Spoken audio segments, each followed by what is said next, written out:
بسم الله الرحمن الرحيم، والصلاة والسلام على رسول الله صلى الله عليه وسلم. تفسير حلم الزواج للبنت من شخص معروف أو شخص مجهول. نقول وبالله التوفيق. هناك رؤى كثيرة تدل على معاني أخرى، فنقوم اليوم بشرح تفسير حلم الزواج في المنام للبنت من شخص مجهول أو معروف، وللمطلقة أيضا، والمتزوجة، وأيضا للحامل. نقول بالله التوفيق. بيختلف التفسير من سيدة الأخرى على حسب الحالة. فبالنسبة للبنت البكر اللي تزوجت في المنام، يدل على خير جاي لهذه البنت، في خير جاي لها، والشرط انه يكون لها جواز. ده زواج للبنت البكر، ده خير جاي لها ان شاء الله. طب حلم الزواج بقى للمرأة المتزوجة في المنام برضو يدل على الخير جاي لها. وإذا تزوجت المرأة المتزوجة أو بنت من شيخ كبير، فإنها تصيب خير عظيم ورزق كبير. طيب إذا تزوجت المرأة المتزوجة أو البنت من شيخ مجهول غير معروف وهي مريضة، ده دليل على قرب شفائها، قرب شفائها بإذن الله. طيب برضو نقول بالله التوفيق. حلم الزواج للشاب الأعزب أو المتزوج. بالنسبة الزواج للمتزوج، إنسان حلم إن هو تزوج على زوجته، إذا كان يعرف هذه المرأة الجديدة اللي هيتزوجها، ده بيصيب شغل جديد أو عمل جديد، بس عمل أفضل من اللي هو فيه، عمل أفضل ويكون أفضل مما هو فيه ويكون صالح له. طيب إذا كانت المرأة اللي حلم بيها اللي تزوجها مجهولة ما يعرفهاش، ده دليل على في شخص قريب منه هيمرض أو يموت. طيب نقول برضو بالله التوفيق. حلم تفسير حلم طلاق متزوج لزوجته. إنسان متزوج يحلم إن هو طلق زوجته، ده يدل على إنه إيه؟ في العمل بتاعه مشاكل وممكن إن هو يسيبه. طيب من حلم إن رجل تزوج بامرأة زانية، امرأة غير عفيفة النفس، ده معناه إن هو يعيش دنيا حرام، دنيا فيها حرمانية، يراجع نفسه، ده إنذار من الله ويراجع نفسه. طيب رؤية إنسان يتزوج من نصرانية. الزواج من نصرانية برضو يدل على عمل باطل، عمل غير شريف، عمل باطل. طيب ان هو بس سلم على نصرانية، ده معناه ان هو ربنا هينصره، في نصر له في امر ما.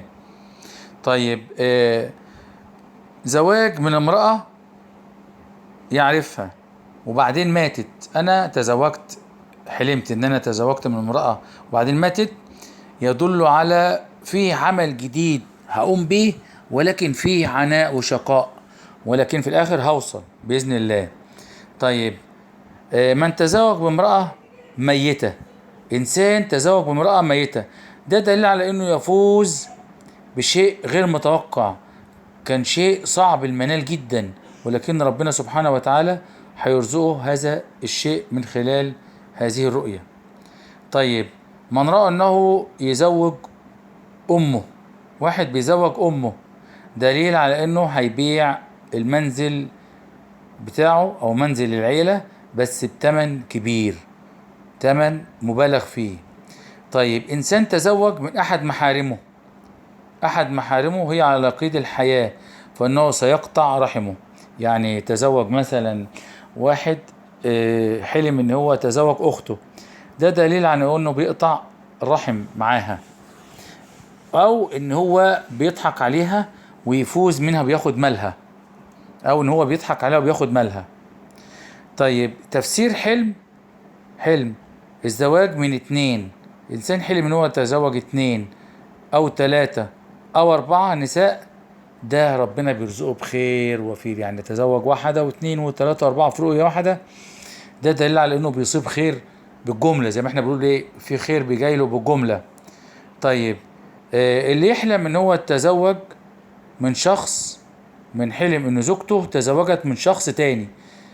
واحد حلم ان زوجته تزوجت من شخص تاني وجاءت اليه، ده يدل على ان هو هيترك شغله. هو هيترك شغله، في مشاكل في شغله ويتركه. طيب زواج في المنام للحامل او المتزوجة. رؤية الزواج للحامل، بس الحامل دي بدون زينة ومفيش على وشها مكياج، ده يدل على انها ستضع بنت انثى. بنت انثى. اما اذا تزينت كالعروس فانها ستضع ولد ذكر باذن الله طبعا. اما اذا كان الزواج في المنام للمتزوجة ولديها ابن، يدل ذلك على اقتراب زواج ابنها قرب انه يتجوز. طيب اذا تزوجت المرأة في المنام بس من رجل ميت، ده دليل على يعني عيشة سيئة، او عيشة فيها فقر، او عيشة فيها يعني والعياذ بالله ضعف مادي. طيب اذا تزوجت المرأة من شخص مجهول لا تعرفه، ده يدل على ان فيه مرض يصيبها. نقول وبالله التوفيق، كل بقدر الله سبحانه وتعالى. والإنسان إذا حلم رؤيا وكان قلقان منها كما يقول النبي صلى الله عليه وسلم فلا يحكيها لأحد فإنها لن تضره، ويدفل على يساره 3 مرات، أو يغير النوم اللي كان إذا كان ينام على جنبه الأيسر يغيره إلى جنبه الأيمن. لا تنسونا إن شاء الله بالاشتراك بالقناة وتفعيل زر الجرس. والسلام عليكم ورحمة الله وبركاته.